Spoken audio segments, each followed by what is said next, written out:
বড় আঘাত করছে, অনেক বড়।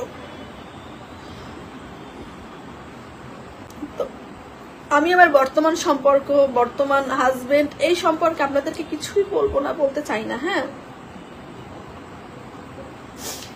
আমি কিছুই বলতে চাই না। যদি কখনো বলা লাগে, মানে আমার বর্তমান সম্পর্ক যদি আপনাদের কিছু বলা লাগে, তাহলে সেটা আমার বর্তমান জীবনে যে জড়িয়ে আছে সে বলবে, আমি কিছু বলবো না। আমি ভালো আছি, সে আমাকে ভালো রাখছে না খারাপ রাখছে সেটা সে বলবে। কারণ কি জানেন, আমি আমার জীবনে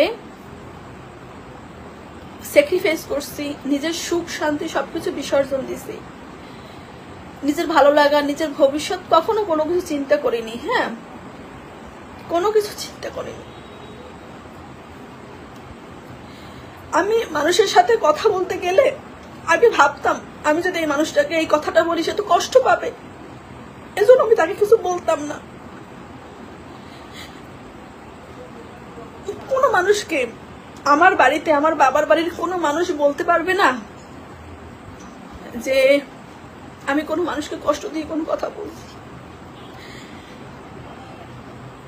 আমি, হ্যাঁ তুমি কি এখনো আবার প্রেগনেন্ট? না, আমি প্রেগনেন্ট না, এখনো প্রেগনেন্ট না, আমি বাচ্চা নেইনি এখনো, আমাদের বাচ্চা নেওয়ার প্ল্যানিং এখনো না। জানি না, ভবিষ্যতে হলে হবে, আল্লাহ যদি দেয় তাহলে দেখতে পাবেন। যাই হোক, আমি একজন মা, এটা হচ্ছে আমার বড় পরিচয় যে আমি একজন মা। হ্যাঁ, আর একজন দেখবেন একজন মা, সে যখন, আমি বাচ্চাকে এমনি সোশ্যাল মিডিয়ায় কখনো আনিনি, বিশেষ করে ও বিষয়টা পছন্দ করে না, ও আসতে চায় না, ওর কারণেই না আসা, ও আসতে চায় না, আমি ওকে জোর করি না, যেহেতু ছোট মানুষ।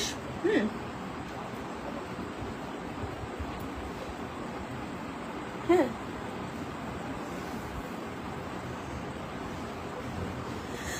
তবে এতটুকুই বলবো যে মানুষের বাহির দেখে কখনো ভিতরটা বিচার করবেন না।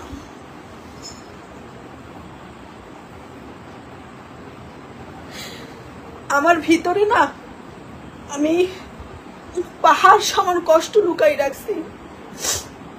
দেখবেন কি জানেন, আপনি যখন একটা মানুষকে আপনার সমস্ত কষ্টের কথা বলবেন, একটা মানুষ যখন আপনার সমস্ত কষ্টের কথা জানবে, আপনার দুঃখের কথা জানবে, আর সেই মানুষটাও যখন আপনার জীবনে যত কষ্ট পাইছেন না, তার চেয়েও বেশি কষ্ট যখন সেই মানুষটা আপনাকে দেবে না, তখন আপনি সেটা সামলাইতে পারবেন না।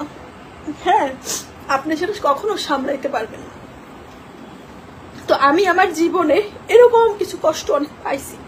যখন এখন যেহেতু অনেক কথা বলছি, আমার লাইফটা আমার মনে হয় যেন আমার পেজে ফার্স্ট এত বড় লাইফ। আমি অনেক সময়, আপনারাও যারা আমার সাথে ছিলেন, অনেকটা সময় ধরে সাথে ছিলেন, অনেকটা সময় আপনারা সাথে ছিলেন, এজন্য আপনাদেরকে অসংখ্য ধন্যবাদ। আসলে আমার মনে হয় যে এখন থেকে আমাকে, হ্যাঁ, আমাকে নিয়ে আপনারা কিছু যাই বলেন না কেন, কখনো এমন কোন অপবাদ দেবেন না, বিশেষ করে চারিত্রিক কোন অপরাধ আমাকে দেবেন না। কারণ কি, আমার বাচ্চা নিয়ে আমি আমার বাবার সংসারে 7 বছর ছিলাম, ডিভোর্স অবস্থায় 7 বছর ছিলাম। 7 বছর পরে আমি আবার বিয়ে করছি। এই চিন্তা ভাবনা করে করছি যে এরপরে আমি যার সংসারে যাব, হ্যাঁ, যার সংসারে যাব সে আমার সন্তানকে এবং আমাকে যেন একটু ভালো রাখে, আমার নিজের মতন করে ভালো রাখে, আর যেন আমাদের আপন করে নেয়, ব্যাস এতটুকুই। আমাদের কথা যেন একটু চিন্তা করেন।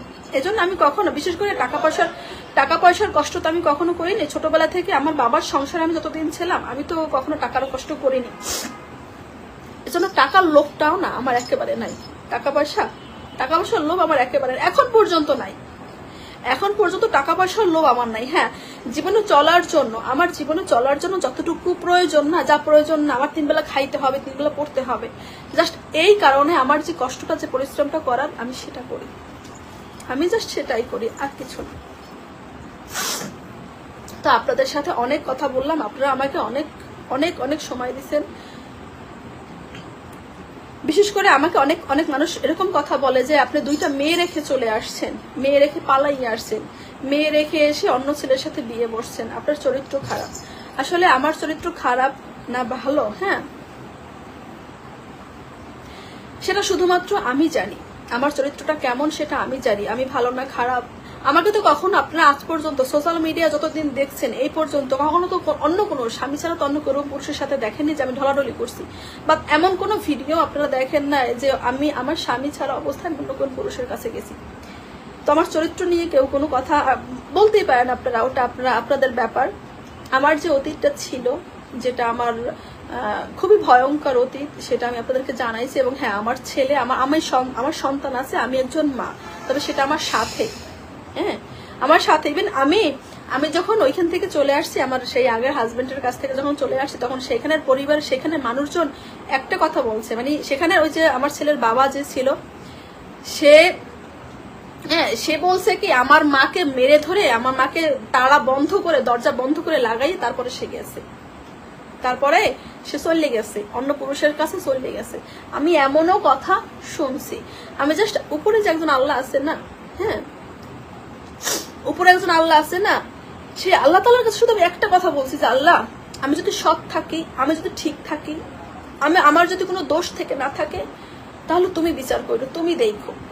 আল্লাহর কাছে আমি বলছি। আমি জানি না সেই সব মানুষগুলো আমাকে যারা কষ্ট দিয়েছে তারা কতটা ভালো আছে, কতটা সুখী আছে, আমি সেটা জানি না, আমি জানতেও চাই না। হ্যাঁ,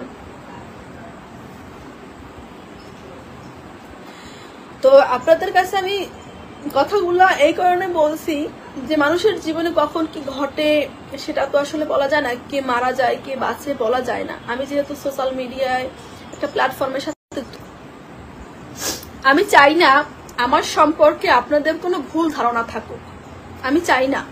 যার কারণে আমার আপনাদের সাথে যেটা শেয়ার করার দরকার ছিল আমি সেটা করছি, আমার যেটা শেয়ার করার দরকার ছিল আমি করছি, যাতে ইন ফিউচার এমন কোনো কথা আমার সম্পর্কে না আসে যেটা অবিশ্বাস্য, তারপর আমাকে মানতে হইতেছে। তুমি যাও যাও, সর, অসুবিধা নেই, যাও। হ্যাঁ, তো অনেক কথা বলছি, আপনারা অনেক সময় ধৈর্য ধরে এমন অনেক কথা শুনছেন, আপনাদেরকে অসংখ্য ধন্যবাদ। আমি জানি না আমি যতদিন পর্যন্ত সুস্থ না হতে পারবো ততদিন পর্যন্ত কোনো ভিডিও আসবে না। আমার একটু সুস্থ সময় লাগবে, যেহেতু ডাক্তার বলছে আমার 7 দিন পরে আবার ডাক্তারের কাছে যেতে হবে, মানে ব্যান্ডেজ করা।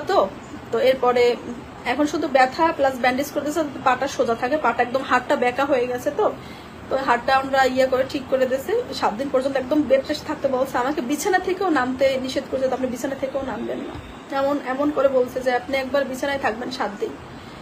তো আমি জানি না কি হয় না হয়, সবাই আমার জন্য দোয়া করবেন, অন্ততপক্ষে আমার ছেলের জন্য, আমার জন্য আপনারা দোয়া করবেন যেন আল্লাহ তাআলা আমাকে খুব তাড়াতাড়ি সুস্থ করে দেয়। হ্যাঁ, আমি যেন আপনাদের মাঝে খুব দ্রুত ফিরে আসি। সবাই ভালো থাকবেন, সুস্থ থাকবেন, এটাই, আর কিছু বলার নেই।